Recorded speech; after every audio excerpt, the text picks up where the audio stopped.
श्री सर्वे सुंदर साथना श्री शरणों में कोटि कोटि दंडवत प्रणाम करूँ छूँ। हे वाला सुंदर साथी, આજના સત્સંગની અંદર શ્રી પ્રકાશ હિન્દુસ્તાની ગ્રંથની અંદર પ્રકરણ છે 14મું અને એમાં જીવનો પ્રબોધ છે. મહામતી શ્રી પ્રાણનાથજી જીવને સમજાવી રહ્યા છે કે હે જીવ, તું જાગૃત થા, તું કેમ સૂઈ રહ્યો છો.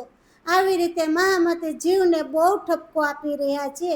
એટલે આ મહામતી જીવ સાથે વાત કરી રહ્યા છે કે મેરે અંધ અભાગી જીવ તું ક્યો સુતાઈએ તો, કે વિધ વિધ ધણીએ જગાવ્યા હજુએ ના ઘર સુજત.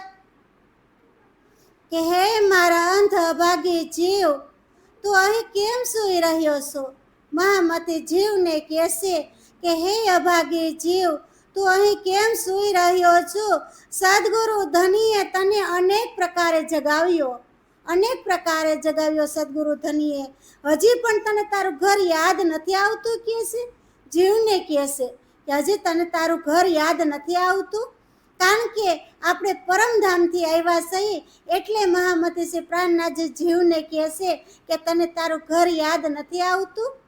તો આગે ભી તે કહા કિયો સલ ગયે પિયું જબ, અવગુણ ના દેખે અપને કે પિયું મહેર કરી ફેર અબ.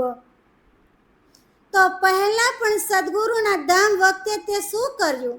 જ્યારે સદગુરુ તને સમજાવવા આવ્યા હતા, સદગુરુ ધામ વયા ગયા, ત્યારે તે શું કર્યું. જીવને કહેશે કે તે તારા અવગુણો પ્રત્યે ધ્યાન આપ્યું જ નહીં. જીવને કહેશે કે તારી અંદર કેટલા અવગુણ હતા, એ અવગુણ પ્રત્યે તે ધ્યાન જ આપ્યું નહીં. ધામધણીએ આપણા પર ફરીથી કૃપા કરી છે કે હે જીવ, ધામધણી સદગુરુએ આપણા પર ફરીથી કૃપા કરી છે. તો હે જીવ, તું જાગૃત થા. કહેશે હવે તું જાગ, કે અજ્ઞાનમય નિંદ્રાની અંદર સૂવું સારું નહીં, તું જાગી જાય. કહેશે કે ધામધણી તુજ કારણે કે આયે હે માયા में दोये बेर, કે મહેર ના દેખે પિયું કી યોર હૃદય નિપટ અંધેર. કે ધામધણી તારા માટે ફરીથી આ માયાવી જગતની અંદર આવ્યા છે. કે હે જીવાત્મા, આ તારા માટે જ ધામધણી આ માયાવી જગતની અંદર આવ્યા છે. કે તારું હૃદય જે એટલા માટે જ પ્રગટ અંધકારથી ભરેલું છે. કે તારું જે હૃદય છે, જે હૃદય છે અંધકારથી ભરેલું છે. કે છે અને તું આપના ધણીની કૃપાને પણ જોઈ શક્યો નહીં. આપણા ધણી કેટલી કૃપા કરી રહ્યા છે. સદગુરુ સમજાવી રહ્યા છે કે હે જીવ, ધણી તારા ઉપર ખૂબ કૃપા કરી રહ્યા છે, પણ છતાંય તું કેમ સમજતો નથી. કે આપ પકડ તું અપના, કે બલ કર આંખો ખોલ, કે દૂધ પાણી દઉં જાહેર, દેખને કે તાતમ બોલ. તું તારી જાતને કેમ સંભાળતો નથી. જીવને કહેશે કે તું તારી જાતને કેમ સંભાળતો નથી. પોતાને ઓળખીને તું બળપૂર્વક આંખો ખોલ. તું તારી પોતાની ઓળખાણ કર કે તું કોણ છે. તો તારી ઓળખાણ કરે અને તું તારી આંખોને ખોલ, કે તારી અંતર આંખો છે એને તું ખોલી નાખ. સદગુરુના વચનોએ દૂધ અને પાણી, જે સદગુરુના વચનો છે એ દૂધ અને પાણીને અલગ કરીને બતાવી દીધું છે. કહેશે અને માયા અને બ્રહ્મને અલગ અલગ કરી અને આપણને ગુરુ સદગુરુએ બતાવી દીધું છે. છતાંય કહેશે કે તાતમના વચનો તું એને સારી રીતે તું જોઈ લે. કે તાતમના જે વચનો છે એ વચનોને તું હે જીવાત્મા તું સારી રીતે જોઈ લે. કારણ કે તાતમ ફળ આપણને આપ્યું છે, તાતમ મંત્ર આપણને આપ્યો છે. તો એ તાતમ મંત્રનું જે વચન છે એ તું જોઈ લે. કહેશે કે પહેલે તો આંખો ફૂટી, પહેલે તો આંખો ફૂટ્યા, કે અબ તો એ કશું એ સંભાળ.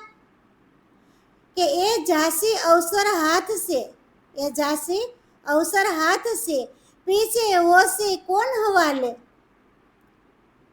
તો પહેલા તો તારી જ્ઞાનરૂપી આંખો ફૂટી ગયેલ હતી. કહેશે પહેલા જ્યારે સદગુરુ આવ્યા ને ત્યારે સદગુરુએ ખૂબ તને જ્ઞાન આપ્યું, હે જીવાત્મા, ત્યારે તારી આંખો કહેશે ફૂટી ગઈ હતી, અને પરંતુ હવે તો પોતાની જાતને તું સંભાળ.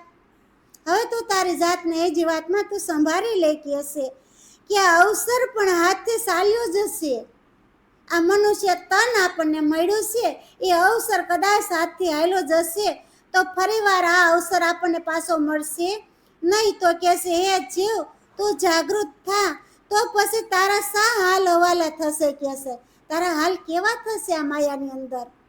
તો તું જાગૃત થઈ જા જીવને કહેશે કે આગે ઉલ્ટા હુઆ અકર્મી, આગળ ઉલ્ટા હુઆ અકર્મી, અજહુ ના કરે કશું શુદ્ધ, તો જાગૃત નહીં ક્યો જોર કર, કે તું જાગૃત નહીં ક્યો જોર કર, લે હૃદય મૂલબોધ.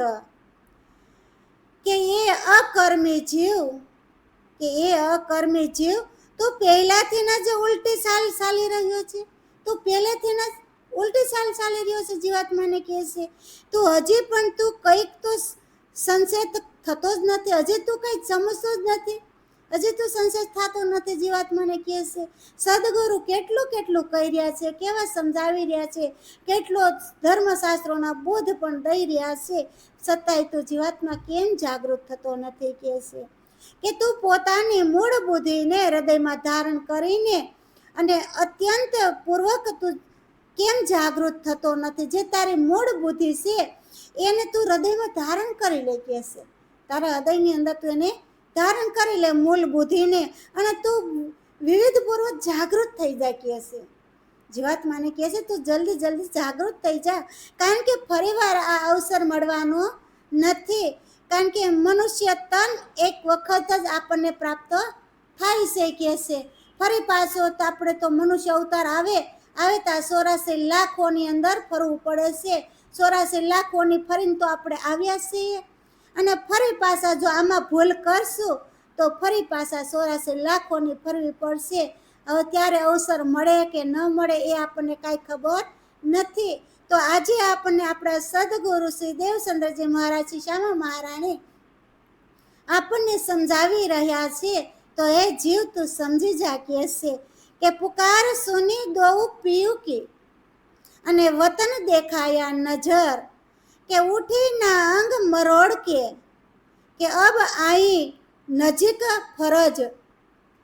કે તે બે વાર, તે કે બે વાર, એક વાર તો પ્રત્યક્ષ અને બીજી વાર તો હૃદયમાં ધણી બેઠા છે. એક વખત તો પ્રત્યક્ષ દેખાણા ધણી આવીને દર્શન દીધા, અને બીજી વખત કહેશે આ હૃદયની અંદર આવી અને સદગુરુ બિરાજમાન થઈ ગયા છે કહેશે. તો સદગુરુનો પોકાર તો સાંભળ્યો છે ને, એ જીવાત્મા તે સદગુરુનો પોકાર તો સાંભળ્યો જ છે કહેશે. પણ સદગુરુએ પરમધામને પ્રત્યક્ષ બતાવી દીધું છે. સદગુરુએ તો પરમધામને તને પ્રત્યક્ષ રૂપે બધું બતાવી દીધું છે. તો હજી તું આળસ મરડીને બેઠો કેમ નથી થતો? એ જીવાત્મા, તું આટલો બધો આળસુ કેમ થઈ ગયો છે? તું આળસ મરડીને બેઠો કેમ નથી થતો? જીવાત્માને કે તારે આળસને તું છોડી દે કહેશે, અને સદગુરુને શરણે થઈ જાવ કહેશે, અને પરમધામની અંદર બિરાજમાન થાવ. કે હવે તો ઉઠ, સાંભળો કે સદગુરુએ પરમધામને પ્રત્યક્ષ બતાવી દીધો છે, હજી પણ તું આળસ મરડીને કેમ બેઠો થતો નથી? હવે તો તું ઉઠ. હે જીવાત્મા, હવે તો તું નિંદ્રમાંથી ઉઠી જા. તારી અજ્ઞાન રૂપી નિંદ્રા ક્યાં સુધી કહેશે કરવી છે? હવે તું અજ્ઞાનમાંથી ઊભો થઈ જા, અને પ્રભાતનો સમય નજીક આવી ગયો છે કહેશે. કે જે પ્રભાત થવાનો છે એ સમય તો નજીક આવી ગયો છે. કારણ કે તાતમ દેખે વિચાર કે, તાતમ દેખ કે વિચાર કે પીવું લાયે બેર દોયે. તો કહેશે એથી આગ સિપ કર જલે તું રહ્યો ખાંગડું હુએ. કે તાતમ જ્ઞાને એવો વિચારજો, કે આ તાતમ જ્ઞાન રૂપી એવો વિચાર કરજો કહેશે કે તારા માટે સદગુરુ 2 વાર આવ્યા કહેશે. કે એ જીવાત્મા, તારે માટે સદગુરુ 2 વખત આવ્યા, અને એક વાર તો પ્રત્યક્ષ તને દર્શન દીધા, અને બીજી વાર તો મારા હૃદયની અંદર કહેશે બિરાજમાન થયા, બેસી ગયા છે હૃદયની અંદર. તો આ જ્ઞાન લઈને આવ્યા છે સદગુરુ. સદગુરુ પરિપૂર્ણ જ્ઞાન લઈને આવ્યા છે અને તારા શિર પર આટલી આગ ઉઠી સતાય કે હે જીવાત્મા, તારા શિર પર આટલી આગ ઉઠી સતાય પણ તું ગાંગડું અને ખાગડું જ બની રહ્યો. તું તો ગાંગડું અને ખાગડું જ બની રહ્યો. હે જીવાત્મા, તને કાંઈ શરમ ન આવી કહેશે કે હે અભાગી જીવ, તું બેઠો થા હવે કહેશે.